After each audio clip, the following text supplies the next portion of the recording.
મિત્રો આપ જોઈ રહ્યા છો YNN ન્યૂઝ. હવે જોઈએ અગત્યના સમાચાર. ક્રાઇમ બ્રાન્ચ એસીપી હરપાલસિંહ રાઠોડનું નિવેદન. દીપેન પટેલ હત્યા કેસમાં પોલીસનો ઘટસ્ફોટ. મિત્ર હાર્દિક પ્રજાપતિએ જ કરી દીપેન પટેલની હત્યા.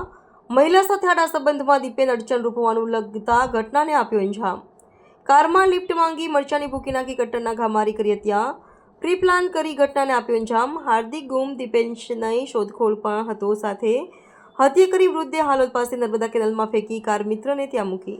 2 દિવસ બાદ દીપેનની કાર મહીસાગર નદીના અકસ્માતમાં ખપાવવામાં નાખી દીધી. કાર પણ ત્યાંથી જ બિનવારસી હાલતમાં પોલીસને મળી આવી હતી.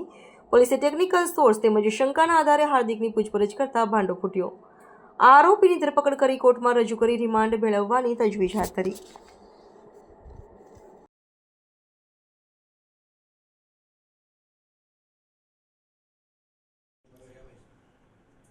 તમે જાણો છો એમ ગઈ 7 તારીખે હરણી પોલીસ સ્ટેશનમાં દીપેન કુમાર મુકેશભાઈ પટેલ કે જે દરજીપુરાના રહેવાસી હતા એના ગુમ થયાની એક ગુમ જાણવા જેવું હરણી પોલીસ સ્ટેશન દાખલ થયેલી અને તે જે કાર લઈને ગુમ થયા હતા એની કાર અનગઢ ગામ મહીસાગરની અંદરથી ગયા રવિવારે બિનવારસી હાલતમાં પાણીની અંદર ડૂબેલી હાલતમાં મળી આવેલી અને જે તે વખતે એ ગાડીની હાલત જોતાં કે એની અંદર બ્લડ સ્ટેઇન અને એ બધું જોતાં કંઈ અઘટિત બન્યું હોય એવું જે તે વખતે જ લાગતું હતું.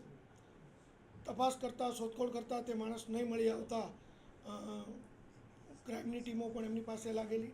હરણી પોલીસ સ્ટેશન સાથેનો ડિસ્ટાફ અને અલગ અલગ ટીમો બનાવી અને આ માટે અમે છેલ્લા 3-4 દિવસથી લાગેલા હતા. એમાં બરોડા શહેર પોલીસને એક સફળતા મળી છે અને તમે જાણો છો એમ ગઈકાલે આ કામે અમે હાર્દિક કૈલાસભાઈ પ્રજાપતિ નામના કિસમની ધરપકડ કરી છે. તેઓ તેમના પાડોશી છે અને તેમણે જ આ ખૂન કર્યું હોય એ બાબતનું એણે કન્ફેશન પણ કરેલ છે અને એના સહયોગી પુરાવા પણ મળેલ છે. એમની ગઈકાલે ધોરણસરની ધરપકડ કરી છે. પોલીસ ઇન્સ્પેક્ટર શ્રી હરણી એમની તપાસ કરી રહ્યા છે અને આજે એને બંધ થતી કોર્ટે વધુ રિમાન્ડ માટે પણ રજૂ કરવાના છે. ગુનાની હકીકત જોઈએ તો આ મરણ જનાર દીપેનભાઈ છે અને એમની બાજુમાં જ એ જ સોસાયટીમાં એટલે કે દરજીપુરામાં જ આ હાર્દિક પ્રજાપતિ જે આરોપી છે એ રહે છે. એક મહિલા સાથેના સંબંધો બાબતે એમને એવું હતું કે આ મારા ઉપર આડખીલી રૂપ છે, મને અડચણરૂપ છે એવો એમને એના ઉપર વહેમ હતો. અને બીજું કે એમની આ હરકતને લઈને જે મરણ જનાર દીપેનભાઈ છે એ તેમને ત્યાં દરજીપુરા ગામમાંથી મકાન ખાલી કરાવી દેવા માટે બીજા લોકોને પણ સમજાવતા હતા કે આ માણસને અહીં પરિવાર સાથે રહેવા દેવો ન જોઈએ.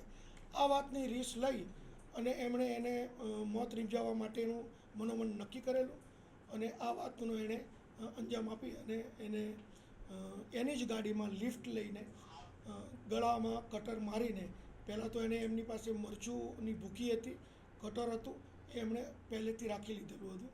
તો ગળામાં કટર મારી અને એની જ ગાડીમાં એને ખાલી સાઈડમાં બેસાડી હાલોલ રોડ ઉપર જઈ અને ત્યાં જે નર્મદા મોટી કેનાલ છે એ કેનાલમાં એને ડેડ બોડીનો એને નિકાલ કરેલો અને એનો મોબાઈલ અને એના કપડાં એ પણ એને આગળ જઈ અને બદલી નાખેલા.